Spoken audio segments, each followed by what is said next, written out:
បង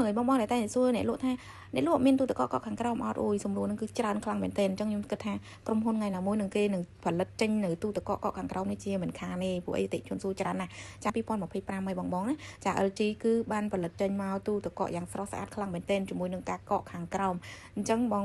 គឺបងអញជើញមកមើលនៅហាង Real Electronic បានគឺស្រស់ស្អាតខ្លាំងមែនទែនបងអើយអ្វីដែលសំខាន់តម្លៃអូយអ្នកលក់នឹកស្មានថាតម្លៃគឺធូរថ្លៃខ្លាំងមែនទែនទេបងអើយ model នេះគឺស្រស់ស្អាតហើយតម្លៃធូរថ្លៃទៀតហើយអ្វីដែលសំខាន់គឺទូទឹកកកនេះគឺបានបំពាក់នៅ smart inverter សន្សំចៃភ្លើងស៊ីភ្លើងតិចខ្លាំងមែនទែនបងណាចាធំឲ្យស៊ីភ្លើងតិចរោណាបានហើយអីដែលសំខាន់មួយទៀតគឺគេមាន door cooling ចានៅខាងហ្នឹងបងបាច់ភ័យថាអូកូនខ្ញុំបើកច្រើនដងស៊ីភ្លើងខ្លាំងអីអត់ទេអូយស៊ីភ្លើងតិចបងអើយអញ្ចឹង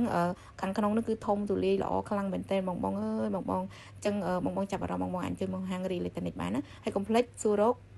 ជាមួយនឹងបានធានាចាចេញពីក្រុមហ៊ុន LG តែម្ដងអញ្ចឹងបងកុំភ្លេចអញ្ជើញមកហាង Real Electronic បងនឹងសួរព័ត៌មានតាក់ទងអីផ្សេងទៀតបងអាចអញ្ជើញមកដល់ហាងបានអរគុណ